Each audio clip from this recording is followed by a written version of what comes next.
ابھی کسی نے امیر شام کو کہا کہ یہ پورا لشکر آپ کو مانتا ہے، بڑے فخر سے کہا مجھے مانتے ہیں، تو بتانے والے نے کہا نہیں، کہ یہ لشکر آپ کے ساتھ ہے کیونکہ آپ مال دے رہے ہو۔ امیر المومنین نہج البلاغہ کا خطبہ مالک اشتر، تو مولا نے بھرے ہوئے دل سے مالک سے ایک شکوہ کیا کہ مالک، یہ لوگ علی کو چھوڑ کیوں رہے ہیں؟ مالک علم دے رہا ہوں، مالک قرآن سنا رہا ہوں، علی کو چھوڑ چھوڑ کے جا رہے ہیں۔ مالک نے کہا مولا اگر برا نہ مانے تو ایک بات کہوں، اگر آپ بھی اس طرح سے پیسہ دینا شروع کر دیں جس طرح وہ دے رہا ہے تو یہ سارے لوگ آپ کے پاس آ جائیں گے۔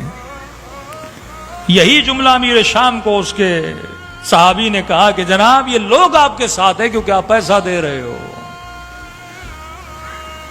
کہا کہ کل پیسہ دینا چھوڑ دوں تو کہا آپ کو چھوڑ دیں گے۔ تو کہا کہ ان کو میرے ساتھ اس طرح ملاؤ کہ پیسہ نہ بھی دوں یہ میرے ساتھ جڑے رہیں۔ کہا محنت لگے گی، کم از کم 6 سال 7 سال کا کام کو شروع کرو۔ کام کرنا شروع کیا۔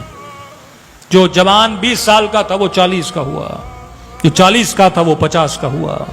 10 سال ان پہ کام کیے۔ اتنے سالوں کے بعد اب کہا کہ وقت آ گیا، آپ انہیں جو کہو گے وہ کریں گے۔ کہ کیا کہہ رہے ہیں؟ کہ جمعے کی نماز بدھ کو پڑھا دیں، دین خدا کو یہاں سے وہاں کر دیں۔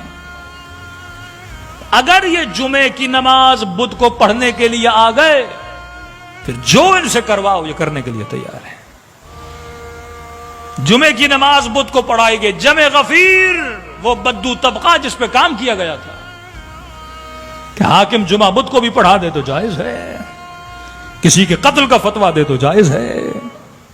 جب سب لوگوں نے جمعے کی نماز بدھ کو پڑھی تو انہوں نے کہا اب آپ کا کام ہو گیا، مطلب عقلانیت ختم ہو جائے، فتویٰ اوپر سے آ جائے کہ جمعہ بدھ کو یہ ماننے کو تیار ہو جائے، فتویٰ آ جائے فلاں واجب القتل ہے یہ ماننے کو تیار ہو جائے، فکر طوطا پرور بن جائے۔ یہ جلوس نکلیں اور کہیں کہ کافر کافر شیعہ کافر، ان جلوسوں میں سے کسی بھی جوان کو پکڑ کے لاؤ اور کہو کہ کہہ کیوں رہے ہو شیعہ کافر؟ جواب کیا ملتا ہے کہ جناب مجھے نہیں پتا، مفتی صاحب نے بولا ہے لہذا ہم کہہ رہے ہیں۔ فکر جب جامد ہو جائے، فکر جب فریز ہو جائے، فکر جب منجمد ہو جائے کہ مسلمان یہ سوچنا شروع کر دے اور یہ سوچنا چھوڑ دے کہ میرا مفتی یہ کہہ رہا ہے تو میں عمل کیوں کر رہا ہوں، اس سے سوال تو کروں کہ آپ کہاں سے کہہ رہے ہو۔ ایک عقلانی فکر، جب دین سے عقل کو جدا کر دو گے پھر اسلام کا حال وہی ہوگا جو ویسٹرن ورلڈ کا ہوا کہ آج سب سے زیادہ جو کرسچن کہلاتے ہیں پروٹیسٹن ہے۔ وہ پروٹیسٹ کا مطلب اعتراض، پروٹیسٹ کا مطلب نقد کرنا۔ جب انہوں نے اپنے پادریوں پہ نقد کرنا شروع کر دیا، تنقید کرنا شروع کر دی کہ یہ آپ کے کیسے کام ہے، ہم ان کو ماننے کے لیے تیار نہیں ہیں، تو پادریوں نے کہا کہ آپ کرسچینٹی سے خارج ہو، نکل گئے ہو۔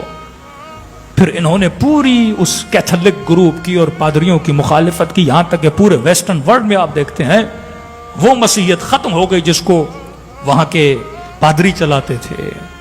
آج اسلام سے جوان نکل کے کوئی لبرل بن رہا ہے، کوئی کمیونسٹ بن رہا ہے، اسی فکر متشدد کی وجہ سے کہ جس فکر میں اسلام نہیں پائی جاتی۔ میں بارہا